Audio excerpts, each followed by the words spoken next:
I would like to say, first off, kind of, welcome. If you haven't figured it out, Misty had said it, and today we've been advertising on Facebook. And I'm curious, has anybody seen the stuff on Facebook about the new series that we got going this year? Okay, so it is getting out there. I'm glad to see that. Okay, so continue to share it, to pass it. As she said, it is always on Facebook Live, so if you got friends or if you're homesick or whatever, then you can always get on our Facebook page and you can watch the messages. We're being watched now. And so, you guys over here are safe, but it's recording on that side. So everybody over here, we know what they're doing and who's talking and everything else. But I will say this, though, just so that you do know, even though we put the messages on Facebook Live, one of the things that we also do is as soon as the invitation starts, we stop the feed. So please don't think that, if you make a decision or if you want to come down front for prayer that everybody on Facebook knows that you did. That's not the case. We stop it as soon as we come to the time of decision.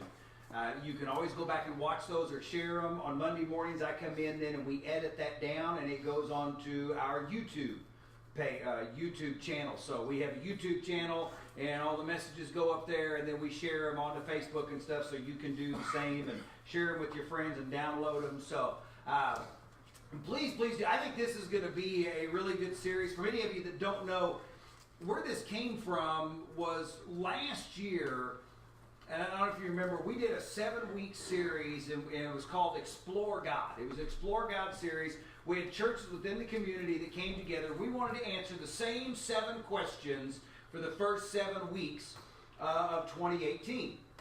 So we did that. Well, then we got to talking in our Ministerial Alliance meeting, and it was very well received. And we thought that it was a great way to start the year. We also felt that there were things that folks within our community wanted to hear, and that the series had been well received, so we decided to do it again.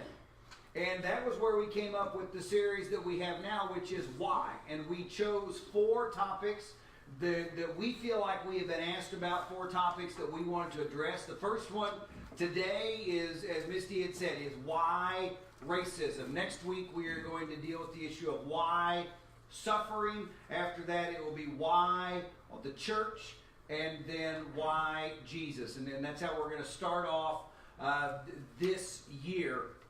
And like I said, this week we decided we really wanted to just jump into the deep end of the pool, and let's go with, nice fluffy topic of racism.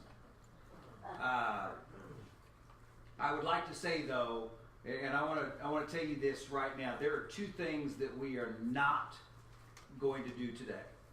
Okay? Number 1, we're not going to solve the problem. It would be naive to think that one sermon on a Sunday morning was suddenly going to solve the problem of racism in America, in Elk City, even in our church. Okay? We're not going to solve the problem today. The second thing, though, we're not going to do is I'm not going to lecture, I'm not going to preach at, I'm not going to judge. This is not about pointing fingers. This is not about assigning blame. This is about learning to deal with and understand what is going on, yes, in our country, in our society, and in our community. And, one of the reasons I say that, I think we have a problem especially when it comes to the issue of racism, we have a real problem of talking at people instead of having a dialogue with people when it comes to this issue. We kind of put people in different groups, and as a result, we really don't ever address the issue. We spend more time calling people names and yelling at them than we do actually addressing what's going on. And so that's why we're not going to solve the problem today. And here's the deal. It would be easy to say that we are church-going folks, that we love Jesus, and we know that everyone was made in the image of God. We know that we are all brothers and sisters in Christ and made in the image, came from Adam and Eve. But let's be honest. On any Sunday morning, the most segregated place in America is the American church. And that shouldn't be the case. And so that's why I said we're not going to sit here and judge and point fingers or assign blame. We're not going to solve the problem, but today is really about understanding that there is something that we can do. The fact of the matter is that you and I cannot change the way that we were raised. Can't change where you were raised. Some of us in this room, we were raised in very multicultural communities. Okay, I mean, we were raised in very multicultural communities. Some of us were raised in predominantly one ethnicity communities. We can't change the fact. I don't know which side of the tracks you grew up on, but the fact is that we can't change that. I think the thing is, though, that what we also have to understand is C.S. Lewis said this.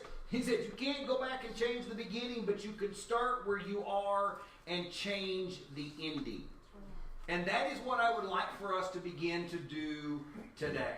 Okay? We can't change what we've learned. We can't change what we've been taught. We can't unfeel what we have experienced. But what we can do is make the decision today that we are going to change, to adapt, and we are going to change the ending. So first thing is, I think we need to understand, what is racism? Everybody's got a different idea of what it is. I went into the dictionary, looked at it. The Merriam-Webster, dictionary defines racism as this: a belief that race is the primary determinant of human traits and capacities, and that racial differences produce an inherent superiority of a particular race. That's what they define racism as. The Anti-Defamation League defines racism as this: the belief that a particular ethnicity is superior or inferior to another, and that a person's social and moral traits are predetermined by his or her inborn biological characteristics. And the thing is that I don't think that any of us looking at that, none of us would define ourselves and go, yep, that's me. According to that, I'm a racist. I don't think that any of us would. But like I said, the fact is, though, that church-going, Jesus-loving people, we are more segregated across America. And so what that tells me is two things. Number one, I don't believe there's any white supremacists sitting here today. I don't believe we got any Black Panthers sitting here today. But the fact is that there is racial tension that is in churches. There is racial tension that is in our community as well. And that's why I think we need to address this head on. But one of the things that I think, and I really, as I got ready for this, I was studying and was thinking and been reading, and we think of racism so many times about the fact that we think, act, feel a certain way about somebody because of their race. And I believe that what we don't consider a lot of times is that racism in many ways is when we don't think, act, or feel towards someone a certain way because of their race. And what I'm saying is that we always think that, I think when we discuss racism that's going on in America, in the world, we always think of it in the terms of sins of commission, things that we do.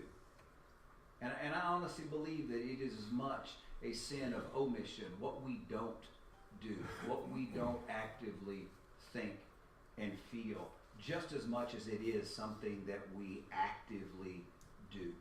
Okay? And here's what I mean. We all have, and no matter where you grew up, no matter what you did, we all have we have biases, okay? No matter where you were born, no matter how you were raised, no matter what your background is, anything else, we all have what we would call our racial in group, okay? And that is, your racial in group is people like me. That's what it is, okay? Those like me. At the same time, then there are other, and this is where we get this us versus we and me and they and attitudes, but then there are those that are in your racial out group, those that are not like me. And I know that a lot of times we go, no, but I am not, no. We get real defensive. That R word is one of those words that we all get defensive. I am not a racist. I don't have a... I'm not saying that you are. This is not about judging. This is not about condemning. It's not about pointing fingers. But I want you to do me a favor for just a second. I want you to think about what you would define as your racial in-group. Those like me. Okay? Which means that those that don't fit in there are those not like me.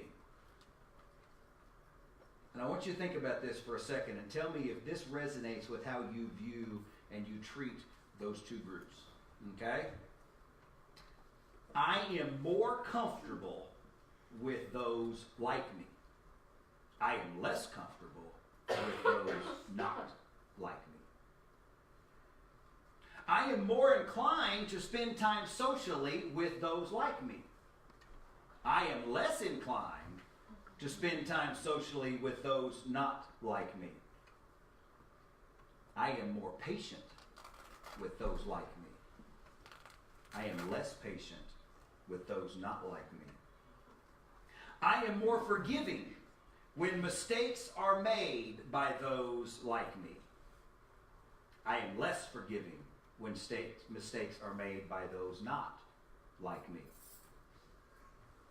I am more willing to go out of my way to help those like me. I am less willing to go out of my way to help those not like me. I possess more positive assumptions about those who are like me. I possess fewer positive assumptions about those not like me. I will be honest, I sat down and I answered those questions, and I don't know about you, but it was eye-opening to me. Because what I realized is that even though I grew up in a community in Manhattan where we were much more multicultural, and I in no way would ever think of myself as being a racist, but what I also realized is as I read those questions, I have biases. I do respond differently to those like me than I do those not like me. And I think what it boiled down to is we want to call this something a lot of times, but you know what? At its core, for most of us, there are some that look at it and they see the color of a person's skin and they assume the absolute worst, the absolute best. I think for most of us, though, what I realized as I look at that is that I show favoritism. Even though God says that we are not to show favoritism. Even though God says that there should be no favoritism, I do. Even though I know that we are all made in the image of God, even though I know that we are all brothers and sisters in Christ, I show favoritism. I have a bias towards those who are like me more so than those who are not like me. And I don't know about you. Maybe that is. Maybe that's eye-opening to you. Maybe that is, you're like, he doesn't know what he's talking about. But let's be honest, I think most of us, we are quicker to forgive, to befriend, to give the benefit of the doubt, to have patience with those like us than we are those not like us. And I think we've got to come to realize that. We've got to admit that in many ways. Here's the nice thing about it, though, is that there's something we can do about it. And it is this. You and I can make the conscious decision today that we are going to apply the same grace and compassion and forgiveness to those not like us that we currently give to those like us. We can make the decision that today I am going to give the same patience, grace, and forgiveness to those in my out group that I give to my in group. It's a decision that you and I make, but we have the ability to do that. You know, because here's the deal. On the night that he was betrayed, on the night that Jesus instituted the Lord's Supper, we've read this passage, but you think about where it is that it's coming in and what was going on. In John 13, verse 34, Jesus said to his disciples, he said, "A new command I give you, love one another." But listen to the second part. "As I have loved you, so you must love one another." As I have loved you, so you must love one another. There is no favoritism in God. God does not favor one group over another, one people over another. That's not the case. He says there is to be no favoritism. There is to be no bias in us. And so if we are to love one another as Christ loved us, then there should be no favoritism and no bias in us. And that just requires, I think, a conscious decision. I said earlier, what did I say? There's two things we weren't going to do today. First is we're not going to solve the problem of racism, whether it's in our country, our city, or we're not going to solve it today. Okay. The second thing I said is that we're not going to point fingers, we're not going to judge, we're not going to preach it, we're not going to lecture. Okay. But here's part of it. Is I was sitting there and I was talking to a friend of mine the other night, and we were going through some of this, and I told him, I said, Roger, I said, I think that if there were 70 people sitting out in the sanctuary on Sunday morning, and they were to take that one thing, and they were to go home and to start applying it in their lives, the impact in our community would be amazing. And he said, Jeff, if just 20 of the people in your sanctuary would take that and go home and apply it, it would have an amazing impact in the community. We get to make that decision. It's a conscious decision that we do. And because here's the deal, I think we all have, have you ever been getting ready to change lanes? You're driving down the road in your car, you're getting ready to change lanes, or you're getting ready to pull out into traffic, and suddenly you stop short because you hear a car horn. Okay? And it's the horn of the car that is in your blind spot. You never saw him. You were getting ready to pull out. You never saw him at all. Oh, no, I got to stop. Or you're getting ready to turn, or the mailbox, or whatever it was. I don't know what you hit, but it was in your blind spot. Okay? But here's the deal. A blind spot is something, we have them in vehicles, but is it because you refused to see the car behind you? Or you refuse to see the mailbox, or you refuse to see the car pulling out? No. It's not that you refused to. It's not that you didn't want to. It's the fact that it was in your blind spot and you didn't see it. But what are we told when it comes to driving? How do we eliminate blind spots? Well, you got to direct your gaze somewhere from straight ahead. You need to turn and look to places that you wouldn't normally look. Okay? The fact is, we all have blind spots. I think we have blind spots, especially when it comes to racism. And I told you the other day that I talked to a friend of mine, and you guys have heard me. I mentioned his name before, but as I was getting ready for this message, it really hit me that I know I do. And so I called Roger.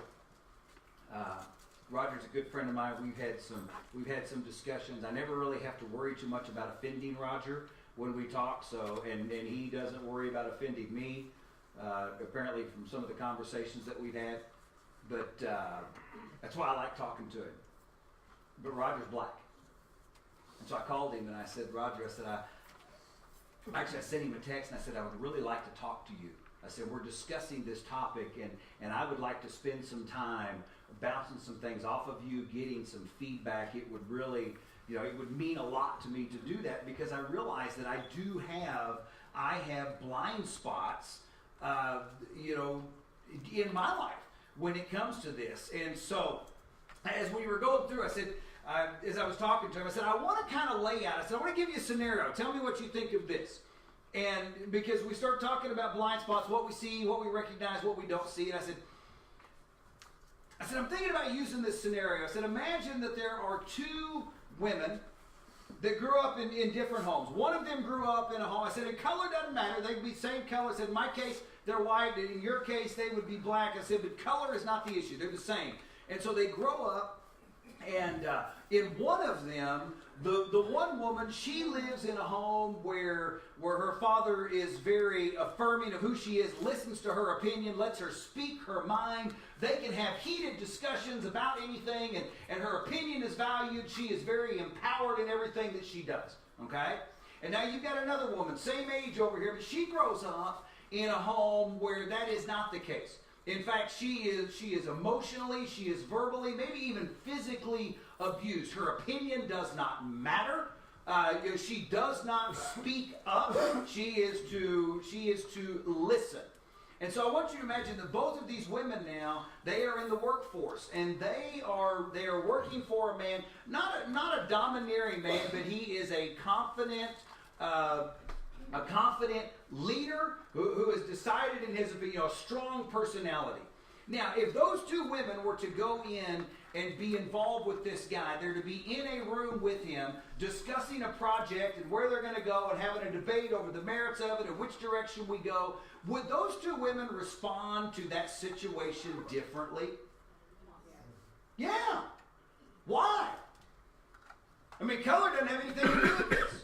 Why? Because of their experiences, because of their upbringing, because of their assumptions going into the situation. And I said that to Roger, and he goes, I disagree with you, Jeff. And I was, okay. I said, why? He said, okay, imagine you and me. And we're out jogging. We go running in a white neighborhood. We are there for no other reason than to get exercise. He says, I will tell you, he says, I have 100% better chance of being stopped while I'm in that neighborhood and asked why I'm there and what I'm doing because I'm black. That's right. And you're white. And, he said, I'm a law-abiding citizen. He goes, I'm not doing anything wrong. I've got a clean record. He said, there is no reason whatsoever. And in fact, Roger and I, it's funny, Roger and I are a whole lot alike in many ways. And that is in the fact that I used to be in sales and now I'm in the ministry. Roger used to be in the ministry some, and now he is in sales. Okay, we're within 2 years, actually a year and a half of each other age-wise. We're both clean cut. We both got, we are law-abiding, productive members of society with a good job and good credit. The difference is I am white and he is black. And so as a result, we have had different experiences. He even said it. He goes, Jeff, I'll be stopped because I've been stopped before. The difference is that I'm white and he's black. And so as a result, even in the same situation, he and I have had different experiences. We have had different things that have happened. And this is why I called him. And I told him, I said, well, Roger, I said, the thing is, I think that we're actually talking about the same thing, but in different ways. And here's the point. If you start thinking about those two women that we had discussed and how they're going to respond differently to that situation, what's the key to that? It is knowing and understanding what their past and what their experiences and what they bring to that encounter are about.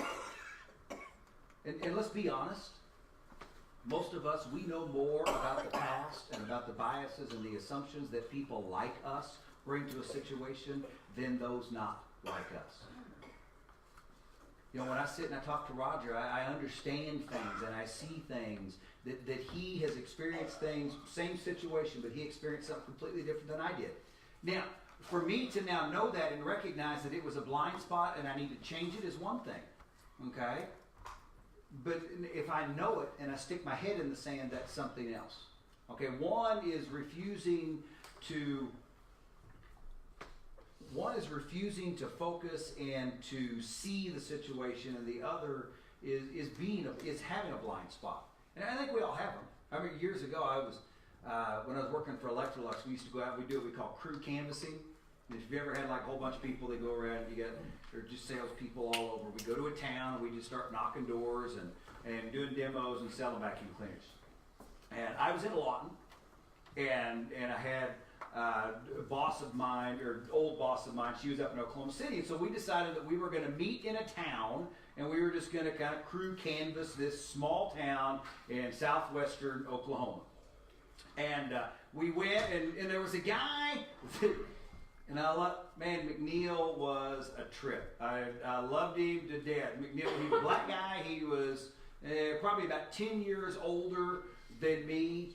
But McNeil loved to laugh at himself. He loved to laugh at everybody else. He was just happy-go-lucky, great guy, but he was black. And there's him, and there was a black sales girl was there. But they come down, and we go to this town. And what we didn't realize is the crew that had McNeil and this other girl, they didn't do any demos, and we were out here working, and we're just having a great day. Okay, so we get together, though, for lunch. And we walk into this restaurant, and we sit down, and I have never seen anything like it in my life. Everybody sat and stared at us because of the makeup of our group. And nobody asked us to leave, but it was very, very evident that we were not welcome there. And I remember leaving, and Chris, my manager up in Oklahoma City, we talked about it afterwards. And, both of us said, I have never in my life felt that. I mean, it was eye-opening. You talk about a blind spot that you're like all of a sudden, wow. Has anybody ever seen Remember the Titans? You seen the movie? I love it. Yeah. If you haven't, sorry. Go see it. It's there. There is one scene in it that speaks to this. The team. It's about a football team. They've won the big game, one of the big games, and there's this kid, Ronnie Bass. Ronnie Bass, he white guy, long hair. Him and some of his black friends, they're gonna go out and they're gonna celebrate. So he wants to take them in, and he wants to buy them dinner, And so they're wanting to go into this diner, and they're like, no, dude, come on, man, we're gonna go. So they go in, and the owner comes up and basically said, no, we don't serve your kind here, and you need to get out. And so when they get kicked out,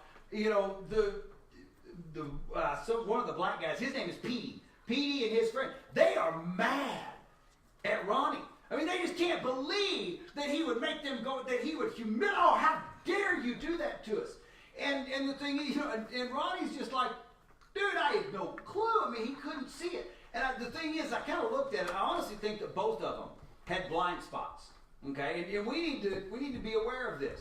To me, I think that in many ways, Petey and some of the black players, their blind spot was they couldn't see how anybody could not see life from the perspective of the color of your skin. That was their blind spot, is that to them everything was in that perspective. But at the same time, you've got, Ronnie Bay, he doesn't have a racist bone in his body.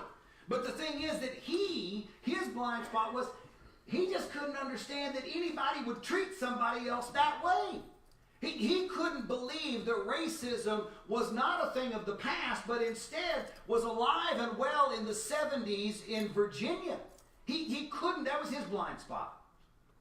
And the fact is that both of them had blind spots, but we've got to be able to and willing to look at them and to see the blind spots that we have. And like I said, you and I cannot go back and change the way that we were brought up. And we cannot go back and unhear the lessons that have been taught to us by media and society. I don't have all of the points, but I read there was an article talking about racism in the media. And if you start looking at the number of the way that on a crime show, the amount of offenders that are black compared to those that are the murders, not the suspects, the murder victims, okay, are predominantly white. I mean, the numbers are completely out of whack. I mean, it's like, and so here is, media feeding us this all of the time. So, yes, it may have been the town or the home or where you were raised, but at the same time, we're being fed this by media day in and day out. You can't unfeel the experiences that you have had. You can't do that. Okay? But the only thing that we can do is make the decision today that we want to take a fearless moral inventory of our lives. We want to be honest with ourselves about where our blind spots may be. We're going to have to, honestly, you're going to have to ask some people that you know and that you love to be honest with you and tell you where some of your blind spots may be. And that is not easy. That is not always fun. But if we want to actually see our blind spots, instead of sticking our head in the sand, it's what we got to do.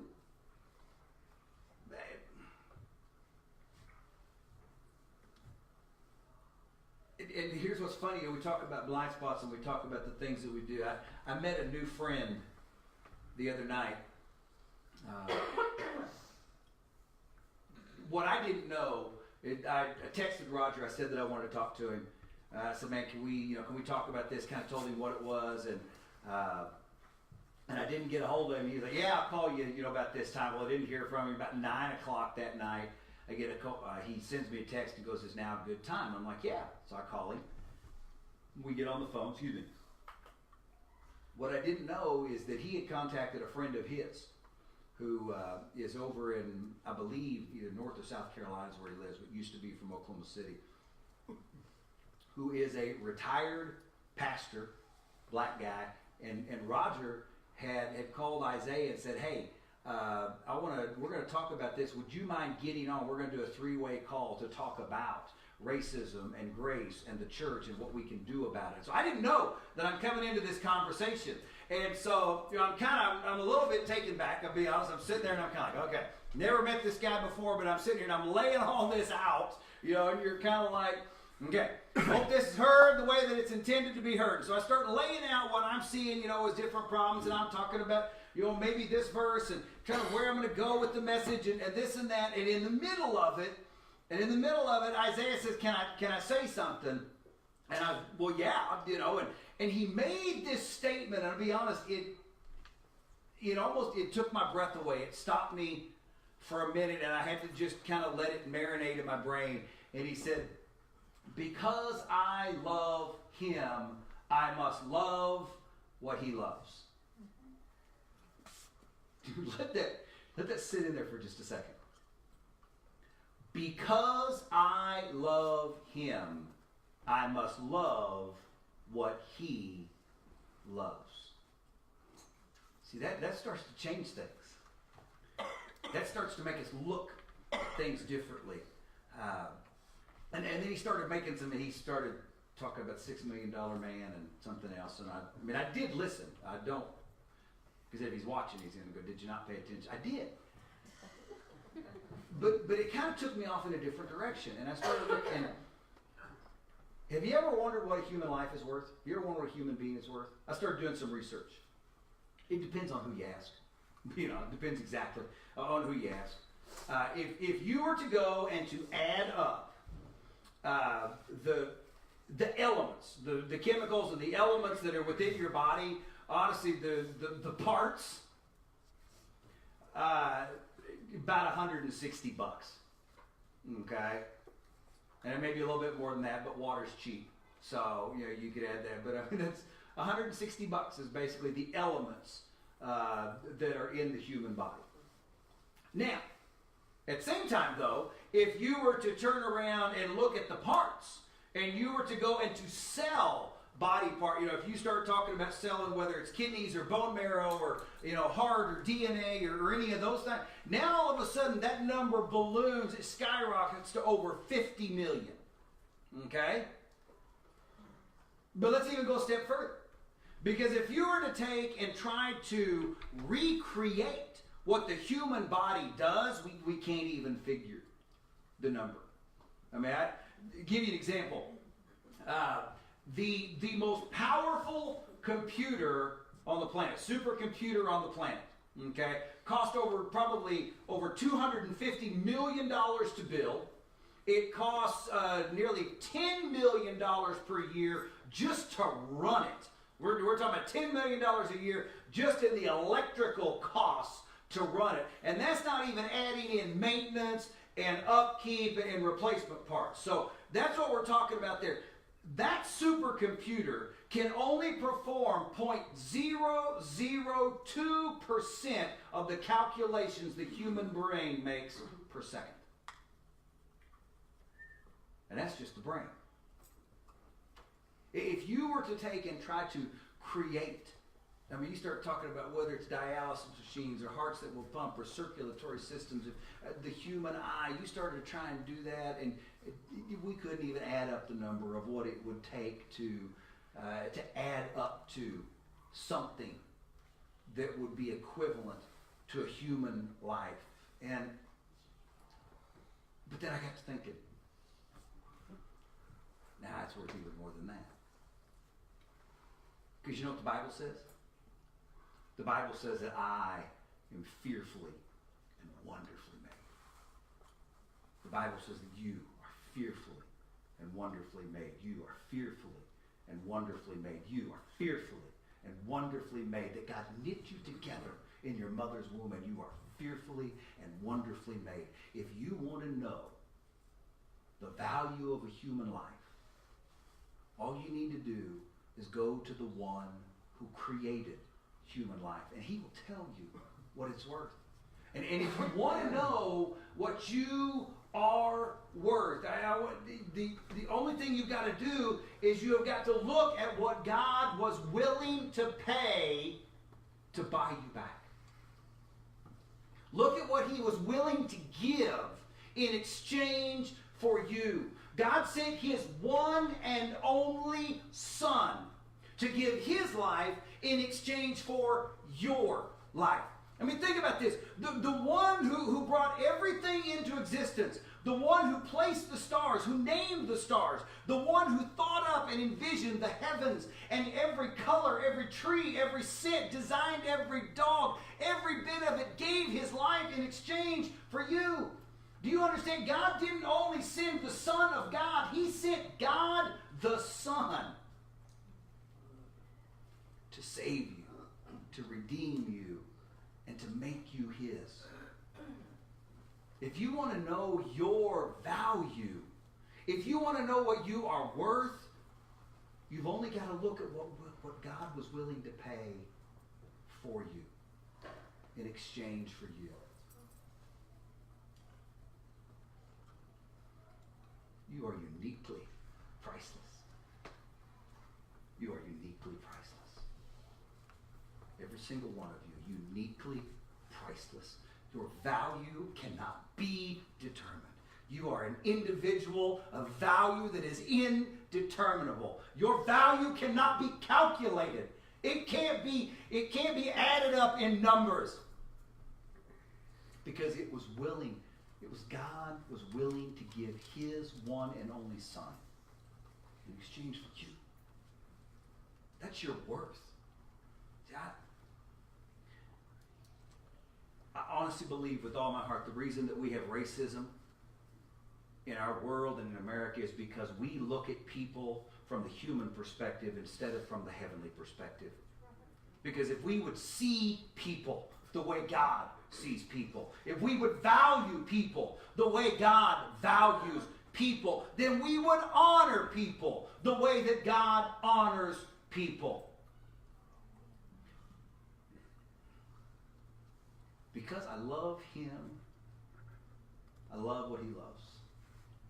Because I love him, I value what he values. Because I love him, I honor what he honors. You know, I had a friend of mine